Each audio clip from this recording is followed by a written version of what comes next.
Welcome to Trans Men Speak, where they speak and I listen. It's Lesbi Gang. In the middle of this, you'll stop, right? Yeah. Yeah, I got you. So, what is your name for? Tell me your name, please. Dax Marshall. Okay, and how did you come up with Dax Marshall? My dog's name is Pax, which means peace, and I really like that name. And I was just trying to figure out other names, and I'd heard of a guy named Dax Shepard who was an actor. Not that I follow him or anything, but I thought it was a cool name. So, Bad. Nice. It is an actor named Dax. And he's married to my wife okayed it. So that was important. Yes. Yes. Yeah. So how old are you exactly? Do you want to share that information? I'm 52. Oh, you're 52? Bad. Yep. Okay. So I'm gonna get a little personal and I'm gonna ask you a couple questions, okay? If you feel uncomfortable at any point in time, don't answer and let me know. Like, I don't feel comfortable answering these questions, okay? Okay. Okay, move so forward a little bit more. You said move forward. Can you hear me? Yeah, there you go. Okay. So when did you come out as transgender? Ooh, I tried to around 2000 and looked at the medical stuff. I was in Texas at the time, and I talked about it with my wife.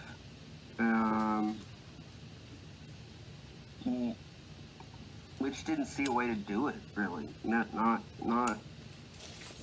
I don't know. There really wasn't a way to do that. So I just kind of put it in the back of my head, and then we wanted to have kids, so we were trying for that. We went for that, and it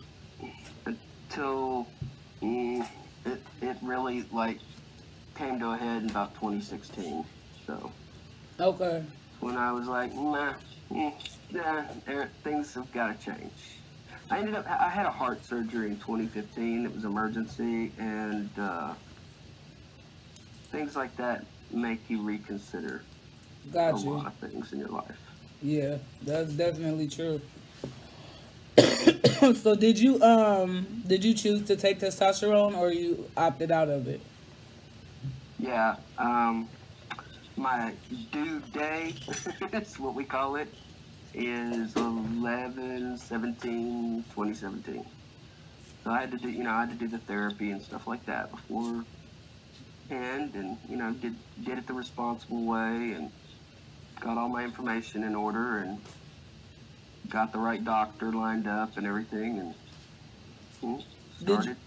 Did you have to go through did you have to go through therapy, or do you still go through therapy, or does it stop after you get clearance? Oh no. It does not stop when you start taking. Yeah, I'm still in therapy, and there are just so many changes. You need somebody else to bounce that stuff off of. Right. Besides, your wife or your friends or whatever. It's a good place to go that's safe, and right. It's a good thing to do, because there are a lot of changes that happen. A lot. Mentally, physically, emotionally?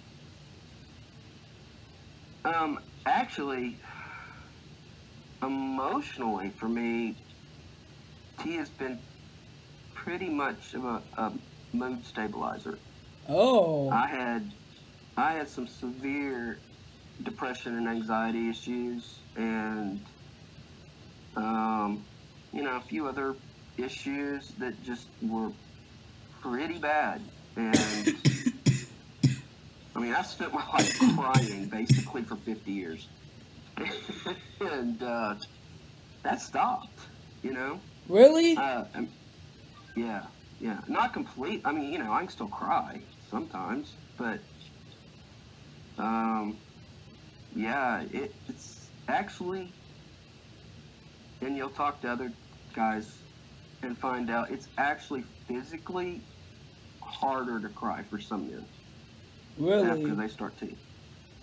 And that's not a bad thing. I mean, good. Hey, grief. that please, I was going please, through so much Kleenex. I should own the company. please. Like I need Charmin to cash me out. Like I need Charmin to cash me out. Like y'all owe me money at this point, so I understand. No. I understand. You don't even understand. Like, ooh. So Okay, wait. Yeah. Okay. go ahead. I'm sorry. I said go ahead. You had a question? Oh no, I was trying to understand what you were saying. Oh, okay. I can see your lips moving sometimes, and but I'm not hearing it somehow. Got you. Hands, mouth, everything is all in the way. So I was gonna ask you, how do you identify in your relationship, but you have a wife? So do you consider yourself a cisgender or straight male? I would have always considered myself pansexual, but I mean, the outside world right now is looking at us and seeing a heterosexual couple. That's just Right. the way it's worked. So does that And fuck with your that's head at all? fine. Like, does that fuck with sorry? your head at all? It is a little bit. I mean, especially when you've been part of the LGBTQ community, Right. like, for so long, and, you know, I mean, I've been out in those streets since '84, you know, doing some serious work. You know, I've worked with the HIV/AIDS community. What, bro? Yeah, for the community. Yeah. I was part of ACT UP in Houston, and you know, did a lot of stuff. Marched on the State House numerous times. You know, I worked for the president of the National Lesbian and Gay Health Foundation. And Yes. helped him put together an entire book of healthcare providers back in 1990, I believe. Yeah. So, and that was when nobody was wanting to treat anybody with HIV or be gay or whatever. They didn't want to be put in that book. I had to talk to these folks and say, yeah, come on, we're going to do this for free. It's free ads. And they're like, oh, no, we don't, you know, half of them. And I'd have to talk them into it. Or they would say no, you know. Right. But we got a book this big out of it, you know, of all across the world, places all across the world. So it would take care of gay and lesbian individuals. Really needed it. That's really... So, I wanted to know, because these are some things that I deal with, right? Dysphoria, anxiety, and depression. So do you deal with that at all? And on top of that, like, I find it hard when people still identify me as a lesbian. Okay, I need you to move closer to your mic again, and for some reason, my video is not, I'm not able to see your face again. Oh, I can see you. Yeah, I can see you. You can see me? Yeah. Okay. Okay, so, can you hear me though? Yeah, I can. Yeah, go ahead. Okay, so I deal with dysphoria, anxiety, and depression because people still identify me as a lesbian. How do you deal with that, or do you deal with that? Well, you pass, obviously, so to the straight world, you guys would be like a hetero, like you said, a heterosexual relationship. Well, I just recently started passing, first of all. I mean, that's pretty new for me. Okay. So, and am I still dealing with dysphoria? My God, yes. I haven't had top surgery, and I'm about to in September. Okay. But yeah, that's an issue. That's a thing. how do I deal with it? I wear a binder, and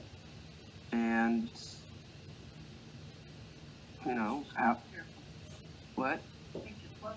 Yeah, I do pick my clothing carefully, Right. because people are gonna judge you on what they see first. Period. Right. Mid star. Right. And they're not only going to judge on what they see, but what they hear. And so the voice is important, and then, you know, the visual aspect of what you've got on even is. Mm-hmm.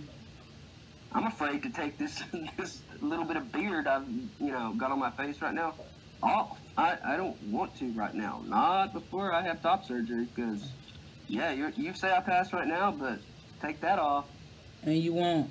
it may not work. Right. So. Did you find it hard to grow a beard? Anxiety. CBD is a good thing. Yeah.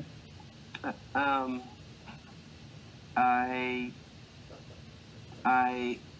am an advocate of marijuana. Okay. But I also take medicine for my anxiety that I've been taking for 20 years now, and that's just part of my life. And therapy, you know, therapy. Also, you know, diet and exercise and stuff like that really, really can be very helpful for your body. And part of that, you know, I learned through a degree that I got, and part of that is just life lessons. Meditation, if you can do that for yourself, is a really good thing. That's true. You can quiet your. So, I mean, even if you can take 20 minutes out of your day to just get centered, it really helps. And it keeps you motivated to do other things too. So that's helpful. Yeah, I meditate. YouTube is a therapist for me sometimes. You know, just watching folks and saying, you know, I'm not alone. Right. That's good. Right. You know. Right. There's just little things that you do for yourself to help out. Yeah, and everybody's going to choose differently. Just like my wife's saying, everybody's going to choose. And my way's not the same way that everybody. Right. It definitely isn't. It doesn't work for everybody. So. Right. The same methods do not work for everybody. But I do agree with you on meditation. That's something that I do every now and then to center myself, to bring myself back to me. You know what I'm saying? Because sometimes you can get so lost in your own thoughts that you're oblivious to what's going on in the outside world. You know what I mean? Oh, so yeah, definitely. I agree with you on the meditation. You know, get that brain clear and, you know, just get back into your own body, and right. It helps. Excuse me. It's like a big old, you know, power nap. It really is. Period. It definitely is.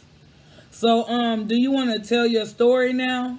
Just like where you're from, like how you got started. Like I understand that you did work, you know, with the LGBT community back in the day. If you wanted to like talk about that a little bit more, I just want to know like a positive message for other trans men. And one thing you think every trans man should know.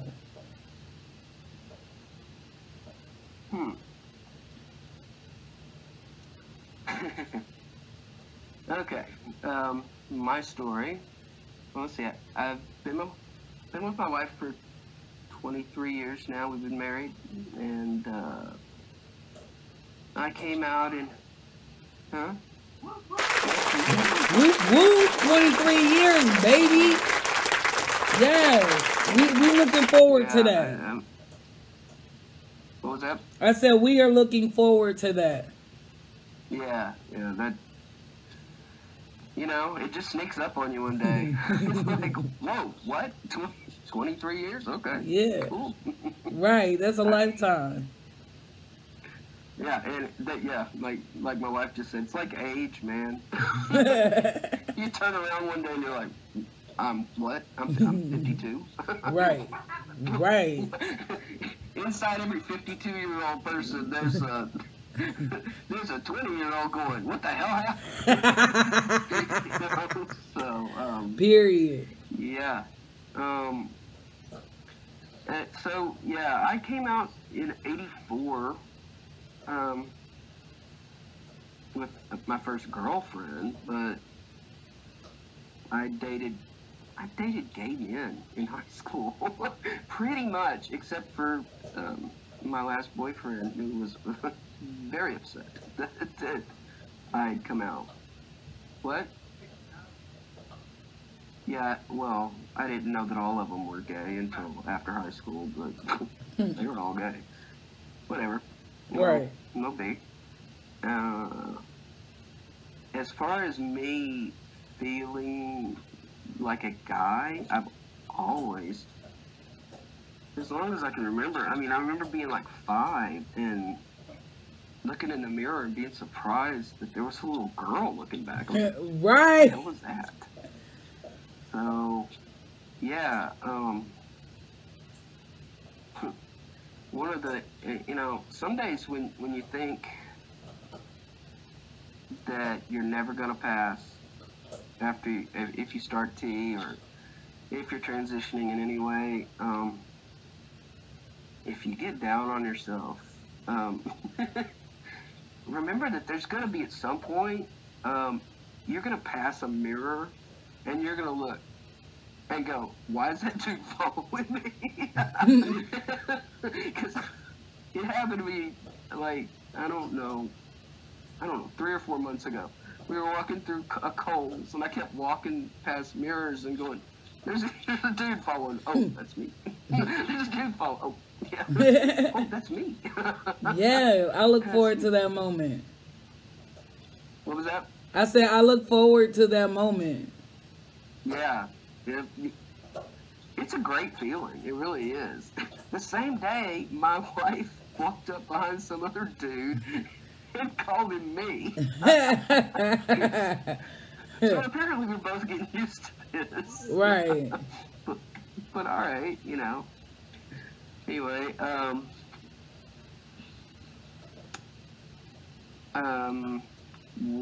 yeah, like I said, I did work in the LGBT community, and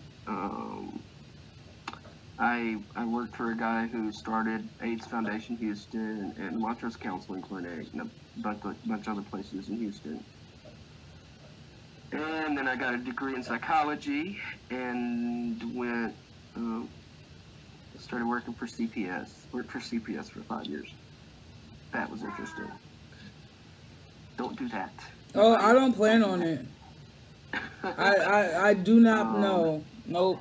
It's traumatic, yeah. Yeah. It's traumatic. Not only for the children, but for the people, that have to remove them from the home. Like, it's hell. It's basically hell. Really I'm cool. I don't want to put that in my conscience. Thank God there are people that can do it. That's not what I was cut out to do. Right. Right. It's so dangerous. My goodness, it's dangerous. Whoa. We did things cops wouldn't do with guns, and we were not allowed guns. So, period. No type of safety or what? No, thank you. I mean, you go take somebody's kid away from them, see what happens. Yeah, they will fight. So yeah, that's yeah. Anyway, so that's part of my history. I had some health issues, and then decided to further my education, which I did, and I really don't want to talk about that right now. Yeah, okay. I got a master's degree. I like it. I really do. I'm not using it right now. Not in any way that is helpful. Right. Finances really, but I do have that degree, and it helped with the medical issues that I was having. So that's nice. Right. Because you knew the information. I'm sorry? I said because you knew the information? Yeah. And it was health related. So, Got you. Yeah, being able to use the information on myself has been very helpful. Got you. So there you go. I mean, and that was basically why I went back to school, because I'd had a head injury, and I knew that there were ways to rewire a brain. Right. I chose an interesting way of doing it, and it helped. It was very helpful, and it's still helpful to this day. Right. It's not very helpful in bringing good income, but it is helpful. And I met my wife in '96. She's over there doing a fist bump. And we've been together ever since. Nice. And how does it feel for her supporting you through this transition ordeal? And she says I'm hers too, so that's cool. Yeah. She's been very supportive through your transition. Oh, she's been great about it. She didn't. And like I said, you know, I approached her in 2000 and was like, this is an issue for me. And she said, I understand, but there's just, what do we do?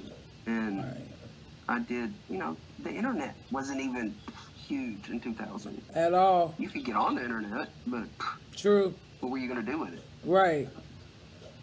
Yeah, so there just wasn't that much information. And I just kind of put it on the back burner because I started school right around then too. And that took 7 years. So there was 7 years of my life that I just was like, I put it all on the back burner. We like tried to have kids that whole time. That didn't happen. And we ended up moving to Vermont, which is where we are now. And we love it. Nice. Vermont is very nice. Nice. So what would your positive message be? I'm sorry? I said, what would your positive message be for other trans men?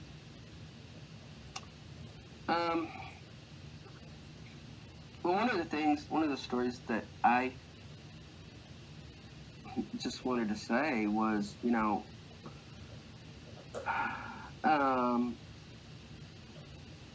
John Lennon was a great singer and everything, but something that he said as a kid really has struck me. And he was 5 years old. I think he was in kindergarten, and his teacher asked him what he wanted to be when he grew up. And he thought about it for a second and said, happy. And she said, no, I want to know what you want to be when you grow up. And he just looked at her and went, happy. And he kind of got in trouble for it, you know? And I can't imagine, I mean, he really, you know, that's like out of the mouths of babes, you know? Be happy. Be happy in your life. Because anything else that's going on around you, you really have no control over. Period. So if you can't get happy in you, you can't make anybody else happy. And what's life about otherwise? That's deep. I mean, really. So, and for other trans men, be gentle with one another. And we need to stay together as, you know, as a community. Yeah. Because there's only so many of us. And you're only there's one a lot person of people that are against us. And I was just about to say, you know what I learned? You are only one person, right? And this is your community. If you and your Right. community come together, you form a mighty fist. And with that mighty fist, you can strike a mighty blow. That's exactly Yeah. right. And we've done it as an LGBTQ community, Right. and we all need to stick together right now, especially because we're fighting a big fight right now. We're up against something Devil. that we never expected. Yeah. And we don't have time for this infighting crap. Within, Stop right. it. Harry, You know, please. we don't have time to, like, you know, be comparing dick sizes. We don't. We have to get together and do this together, guys, or we're all going down. Mm-hmm. And that goes for the whole world, Mm-hmm. quite honestly. That's So, definitely. you know, let's all be kind.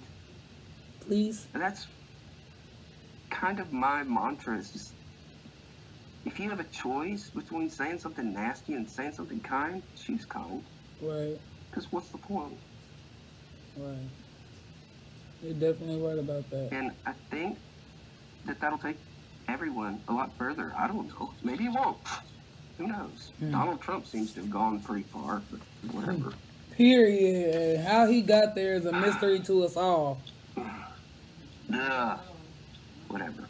I don't want to talk about that. Yeah, we're not going to go there. We're not going to go there. We're not going to go there. We are definitely not going to go there. But, Wait, I'm sorry. I said we're not going to go there with Donald Trump. But no, we Yeah. don't need to go there. My blood pressure can't take it today.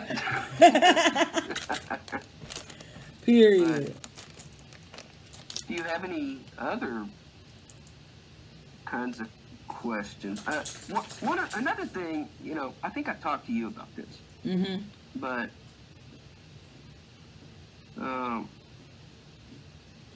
as a trans man, I think that some of the things that we all need to understand is that everybody is on this journey. And some people have chosen to do things for a certain reason, and some people are choosing not to do things for a certain reason at certain points in their lives, and maybe that's going to change for them, maybe it's not.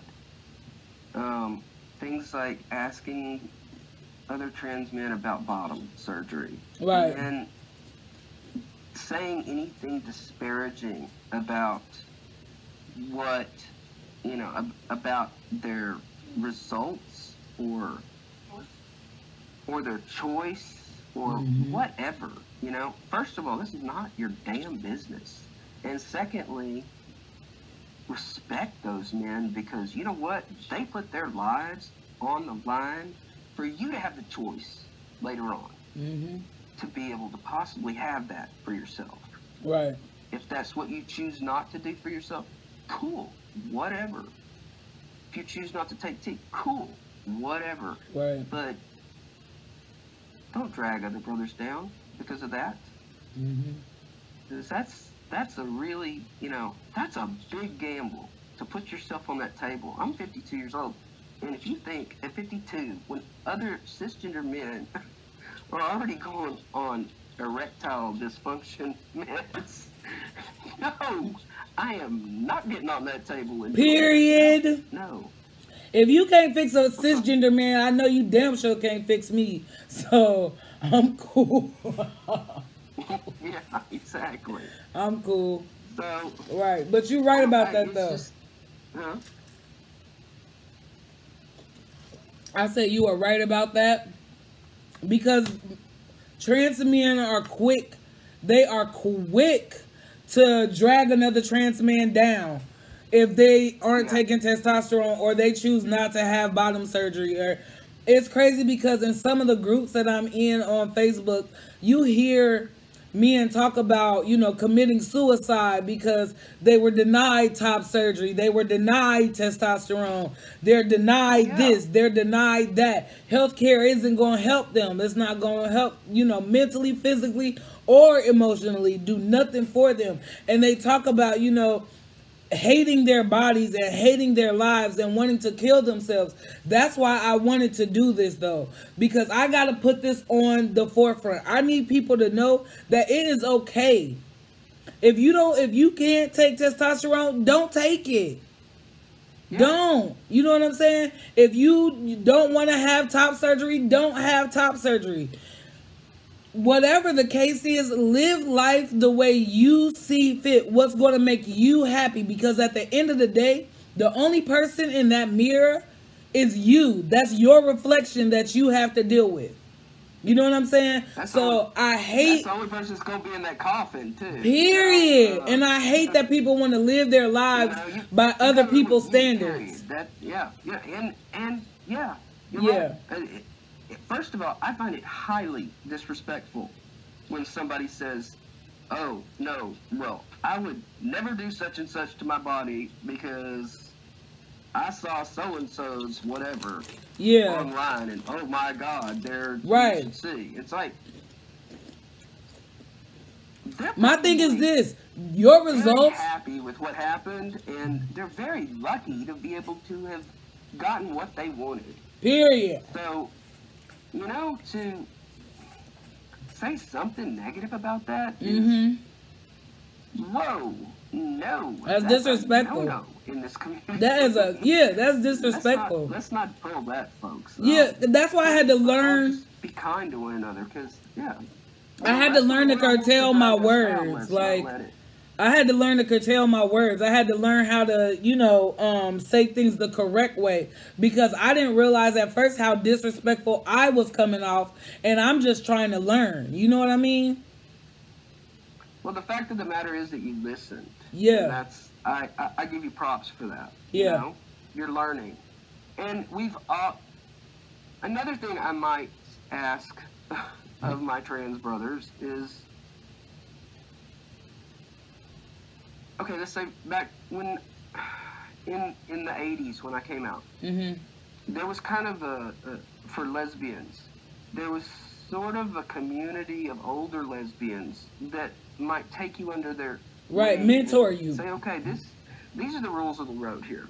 So we're gonna behave this way because, and there's always a reason. There's a reason because so and so and so and so and so and so have done this, and they've been there before. They've been there before. Yeah, they've been there. And they know what to look for ahead of you. Yes. So they can, steer you in the right direction. So there used to be that kind of mentorship thing. We should have that. It's not happening quite so much anymore. But we need it. There are trans men in the community who do take on other trans men to mentor them. Find yourself a mentor. Find somebody.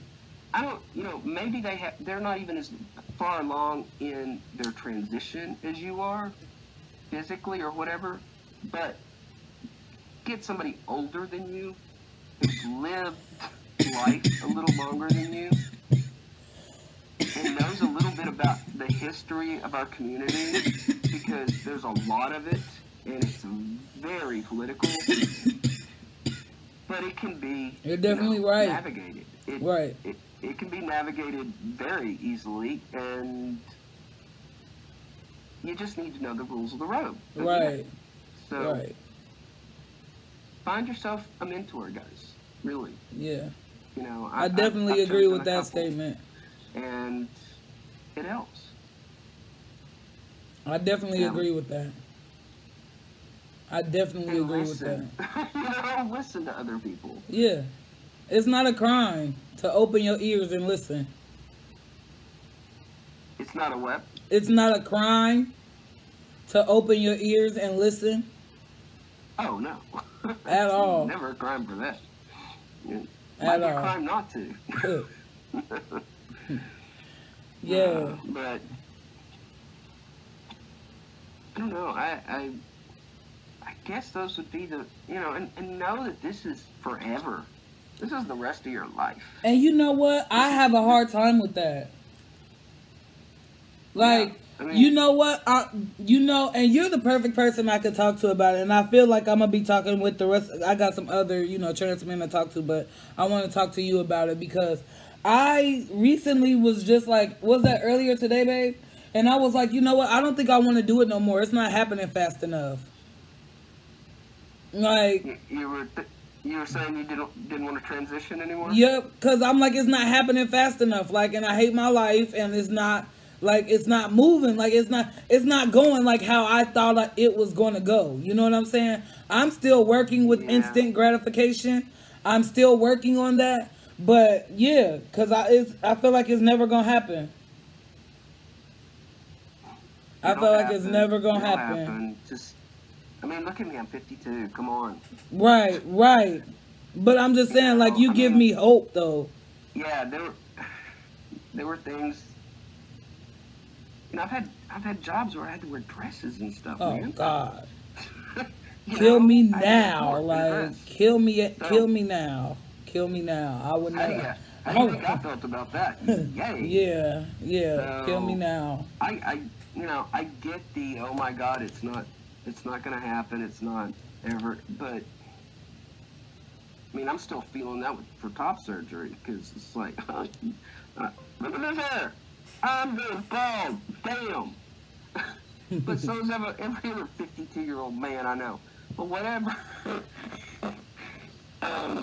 You don't need a menu when you start taking tea. I'd like to order the nice hair and the Hold on. and the big ass muscles. No, you don't get a menu. You get what you get, and that's all about genetics. Right. Just deal with what you're handed, and if you choose to be on tea, cool. If you don't, I mean, there are a lot of good things about being on testosterone. There really are. I know that people, think that you have roid rage and stuff like that, but the people who are taking testosterone that are having that kind of a rage are taking so much testosterone. It's way beyond any amount that we're given just for the masculinization. Right. So, like I said, for me, it's been a mood stabilizer. It hasn't. Have there been angry moments? I have I'm a slow burn now. I used to pop off a lot faster. And now it's kind of like, it'll start out, I can see the fuse being lit, or somebody running towards the fuse with a lighter, and I can avoid that person with the lighter now. Pretty much. Now, if the person happens to get a hold of my fuse, it burns pretty slowly. Mm-hmm. But man, when it gets there, if somebody had to put that fuse out, oh yeah. Right. I get, and then it's over. I mean, you just get angry, and then it's over. Gotcha. It's not like I'm running around punching people or anything like that. It's just freak out on right. It's done. Got you. That's so much better than crying for 50 years, though, just because I was miserable. Yeah. I look at pictures of myself. I saw a picture of myself in 2014 the other day, 2013. Yo, that was a miserable human being in a big old fat suit. It was just like, whoa, what was I doing? Mm-hmm. I mean, I'm a big dude now, but I've lost like 100 pounds since then. So, yeah, I look miserable, man. I did. And I smile so much easier now. And, I'm just, all my friends have said, you just look happier, and you look better, and you're acting better. It's just, it's so much nicer. Right. So, and I just have to keep in mind that when you transition, you start having male privilege. That's a thing. Yeah. It really happens. It's strange to be in a grocery store and have women walk past me and excuse themselves. It's like, why are you excusing yourself? Did you fart in front of me? I mean, seriously, what just happened here? Right. But you start noticing things like that, and it takes a little while to get used to, but you do. That's cool. You just need to be mindful of it and respectful with that privilege, because it's a big one. It really is. So there you go. It was good talking to you today. Good talking to you too. Thank you. I hope to do it again. Yes. Next time we won't be on camera. I'm sorry? Next time we won't be on camera. Good. Okay. That works. Even if we are, hey, that's fine. We'll just be collaborating. How's that? But yeah, next time we'll be collaborating. There we go. So, yeah. Thank you. I may have a channel. I don't know. I've already got like 109 subscribers, so why not? I don't know. It's coming, guys. It's coming. Yeah, I hope so. Talk to you later. Talking to you. I'm sorry? I said talk to you later. Okay, sounds good. Peace out, man. Later. Do me a solid. Like this video, comment on this video, subscribe to my channel, and sharing is caring.